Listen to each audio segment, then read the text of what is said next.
Welcome to the Crypt of Wax. Today we are talking Ablazen Winds with their kind of first EP, second release, Kingsblood, out on Blood Orc. Is that right? Blood Orc, something like that, Am I isn't it? pronouncing that right? I think they're a label where it's another one of those labels where it's impossibly hard to kind of get a release from by the sounds of it. Well, it's impossibly hard just to find this one on Bandcamp. Yeah, this one just came across randomly on YouTube. I've never heard of this band before. One of the members is in Vornir, which we recovered last year. Covered them last year, didn't we? Yeah, Yeah. loved that record. Very like Yeah. intense, noisy like black metal with like sort of a lot thrown in the mix. But you can sort of hear a bit of that in this, even though this is a lot more triumphant. So I guess like overall, this is a it's black metal in essence, but it's a lot thicker, isn't it, Mike? There's a lot of Yeah. they're not shying away from like a powerful moment. No, you haven't got that sort of, wafer thin vocal type No, iciness. The vocals they sound very layered, very thick, very quite low. I mean, he actually's got quite a good range. Actually, well, he does sort of higher end and a lot of lower end, but it sounds a lot like there's both going on together as well. It sounds like a very layered, thick vocal that they're going for on there. I was going to ask you, did the vocals surprise you? Because they did me. I wasn't expecting a low, No, a low no. vocal. It was almost a death. I don't want to say it was death metal, but there was almost that kind of middle ground between kind of black Yeah, metal and death metal on the vocals. it's weird, isn't it? Because although this wasn't black metal, although this wasn't death metal, there was a lot sort of death metal influence. It felt Yeah, like in some of the riffs as well, and some like the yeah. transitions and drum changes. Kind of reminded me a bit of like later Bolt Thrower, actually, a little bit in places. But Well, I suppose they got that. You can imagine Bolt Flow is a big influence. These guys are kind of themed around kind of war and things like that, aren't they? So there probably is an influence there. yeah, Um, yeah. So and that the guitarist vocalist guy's in fucking tons of bands as well. So I bet he's yeah, got to be in the odd death metal band as well. you're thrown in for good measure. So Yeah, yeah, I also felt that there was like a sense of war metal in here as well, although it wasn't like as abrasive and like intense as war metal can be. I felt like the low end on the guitars had that yeah, war metal production. It was it gave it kind of like a battle ready yeah. feel to it, didn't it? Very thick. Well, you had that triumphantness of that kind of that sort of black metal, that kind of melodic triumphant black metal, but sort of push through this thickened sort of filter with a bit more of like a death war kind of influence on there. And I thought it made for quite an interesting sound Yeah, overall. It did stand out a little bit. yeah. It wasn't something I was expecting when I put it on, because I just saw the thumbnail and I clicked it, and I was expecting a bit more US, like more modern US black metal, Yeah, that kind of straight up. triumphant, like Silver Wings / Autumn Strife, that kind of more. Yeah. But this was a lot more like old school, not old school, but like had more older tendencies. Yeah. Which it was a definitely interesting listen. It was hard to kind of pinpoint moments to release to talk about on this, because like you said, it was only on YouTube with no like breakdown of songs. Oh, it's so hard. I feel like I get it, but for us, it's fucking really hard when when it's just on YouTube and you can't. It's tricky to get the time references to talk about certain bits. Yeah, Um, I guess I'm trying. I'm looking at my notes now. If there was anything that I don't think I put any timestamps on this, so it will be kind of a bit of a sum up more than anything. yeah, I'm in the same boat. I think one thing that stands out immediately that I really enjoyed was the lead lines. Like they Yeah, they were never they were never doing anything overtly flashy. They would usually actually quite stick to the main riff, but just yeah, higher up and with a few maybe embellishments, like the odd hammer on here or like a sustained kind of version of the main riff. But it just did give it that essence of like grandeur, didn't it?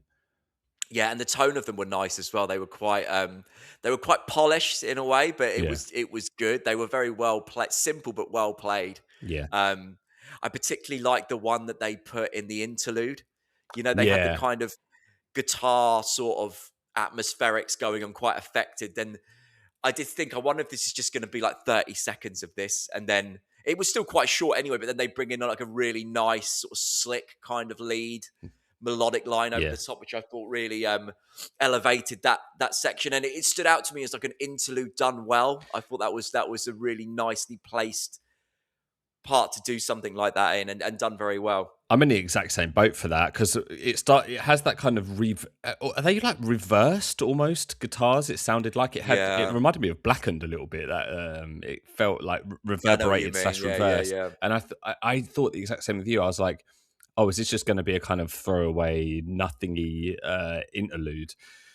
Not to say that the intro and outro were throwaway, but they didn't really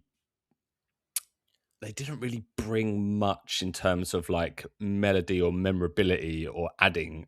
So I thought I maybe, thought the intro was cool. I thought the intro had kind of a synthy, slight sci-fi vibe. It reminded me a bit Vangelis-y Blade Runner, not as retro-y sounding as yeah, that, but it had that kind of the percussion aspects of it, and it had that sort of a bit dystopian feel, you will. I think it which I was thought was quite cool. it was the distant war drum, wasn't it, that sort of gave it that Yeah, that Vangelis feel. yeah.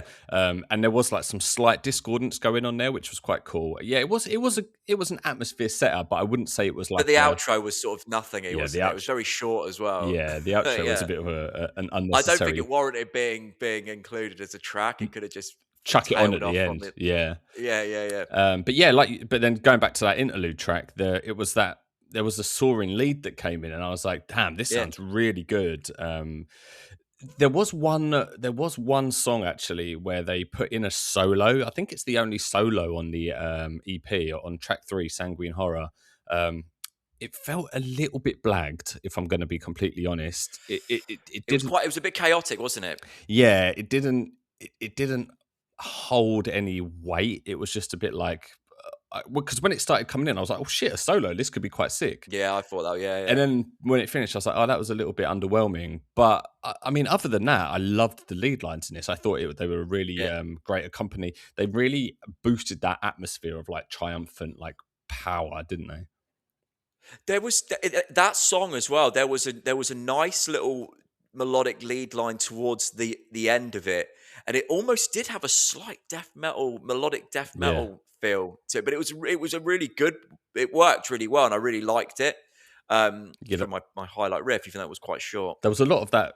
I did get a lot of that in here. There was a moment Yeah, actually, again in Sanguine Horror. Maybe this was my favorite song purely because of this section. There was like a chuggy downbeat section yeah, towards the middle part of the song. I assume we couldn't tell because there was no timestamps, but it felt that was what was kind of giving me a bit of bolt thrower. There was like a kind of like yeah. triplet chuggy section. I was like, oh, this is really cool. Like you don't really hear this kind of thing in black metal too often. No, So it was really cool to hear. There's there's Did you have a stand up song while we're probably on? that one. To Yeah, be honest, yeah, yeah.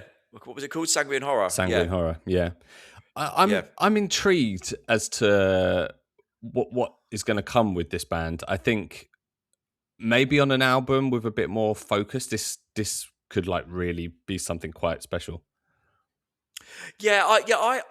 I am. It's not necessarily grabbed me too much to go back to listen to this in particular, but I will keep I will with interest when I see what happens next for them.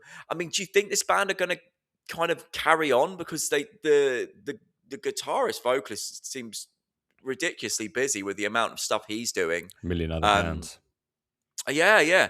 But I liked with his vocals. Just sort of going back to it, there was this real. It really countered the music because the music was kind of this melodic thing, Yeah. and the vocals were quite almost like monstrous Yeah.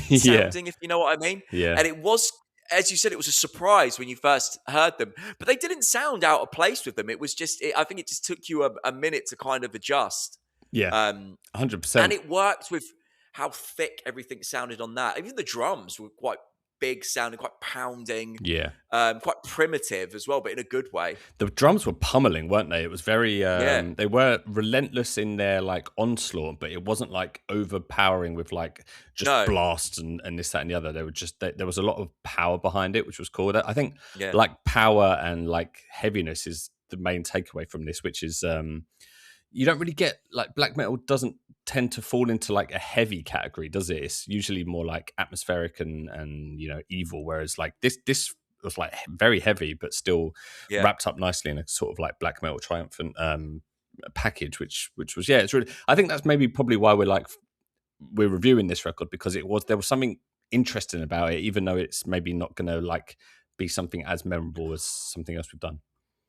Well, you think as well, with it being 5 songs, was it so 6, and 3 of them were interludes as well. It did feel like a quick Yeah. snapshot into this band. It was only kind of 3 songs proper as well. So it maybe didn't feel like it was something you could really get your teeth into as a release by them. I think, as you were saying, they probably are a band suited to an album Yeah. in that sense. They've got that vibe about them. Yeah, agreed. I think I think it would really lend itself well to like a longer release, where you can sort Yeah. of explore maybe a bit more ideas. But yeah, I mean, listen, if you do check this one out, let us know what you think of it. It's getting quite a lot of, well, from what I saw People loving briefly, it. yeah, from what I saw, people really enjoying it. So I'll be keen to know what the regulars think of this one. Yeah, let us know if you are new here and you did like this kind of content. We put out videos every Wednesday and Friday covering the latest metal releases. So give us a subscribe, and we will hopefully catch you in the next one.